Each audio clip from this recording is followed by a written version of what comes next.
Bab 515. Mami membuat bakpao babi.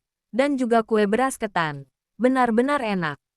Carla menyamakan tangan kecilnya ke arah Daniel.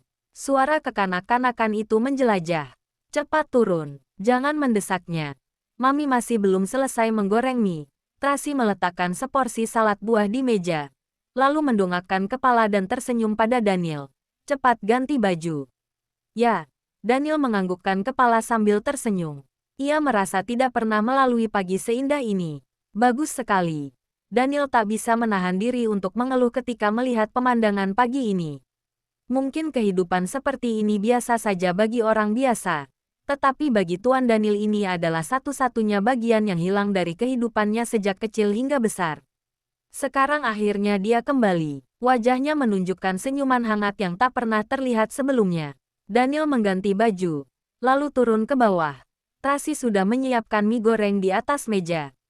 Total ada 7 makanan dan juga 3 minuman. Benar-benar beragam.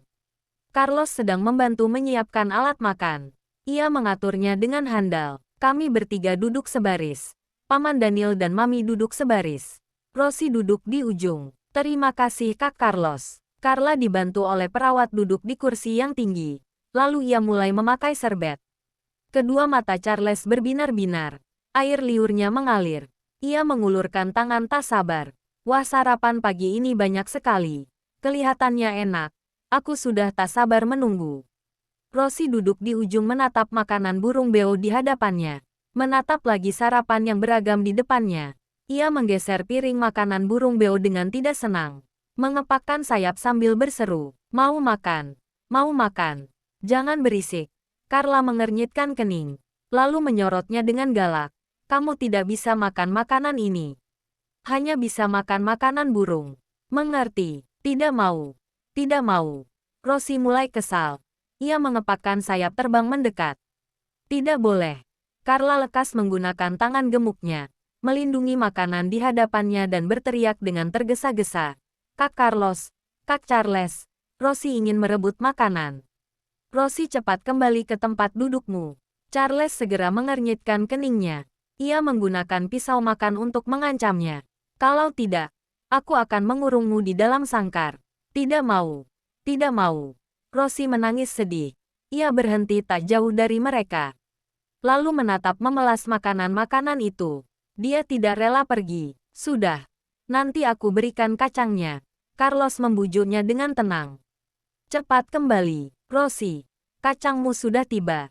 Tracy memberikan beberapa kacang parut ke dalam piring Rosie. Lalu tersenyum padanya, cepat makan sarapanmu. Rosie baru berjalan ke posisinya dengan tidak rela. Sambil berjalan sambil menunggingkan pantatnya. Burung arogan sombong itu seolah-olah sedang berbicara. Aku punya kacang.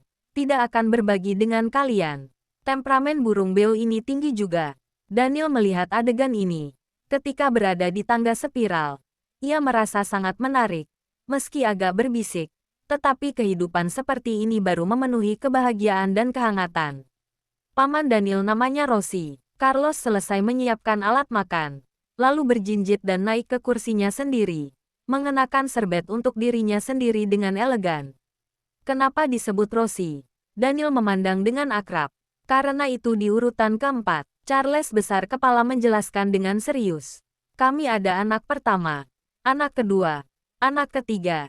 Ia di urutan anak keempat. Untuk membedakan dengan kami, ia dipanggil Rosie. Oh, ternyata begitu. Daniel menganggukkan kepala. Aku masih ada boneka Barbie. Namanya Emily, Olivia, Daisy. Carla berhitung dengan jari tangan. Mengerucutkan bibir saat berbicara. Mereka adalah kesayangan keluarga kami. Mereka sangat menggemaskan. Lain kali aku akan mengenalkan mereka kepadamu. Oke. Daniel menyuguhkan pandangan memandang 3 anak di hadapannya. Ia masih tidak percaya dirinya telah menjadi seorang ayah. Bab 516. Dulu anak-anak memanggilnya cucu besar. Ia sangat marah. Sekarang memanggilnya Paman Daniel. Ia merasa agak aneh. Ia ingin mereka memanggilnya Papa. Tetapi ia tidak tahu bagaimana mengatakannya pada mereka.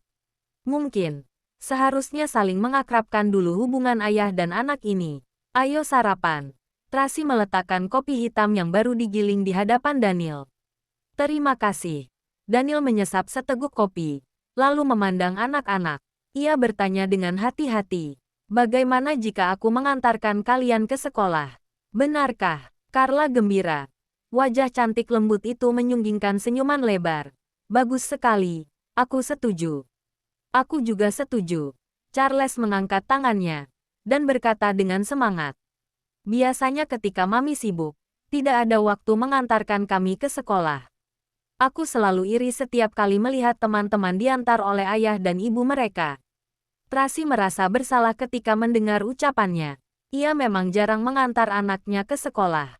Ia mengira anak-anak tidak keberatan. Sekarang ia baru tahu. Mereka juga bisa iri dengan teman-temannya. Paman Daniel, apa tidak akan menunda pekerjaanmu? Carlos bertanya lebih banyak pertimbangan. Tidak kok, Daniel menjawabnya. Lalu memerintah Rian. Pergi siapkan. Hah, Rian tertegun. Ia tidak tahu harus menyiapkan apa. Mengantarkan anak-anak ke sekolah bukankah tinggal bilang pada supir. Ia harus menyiapkan apa? Ada berapa anak di sekolah kalian?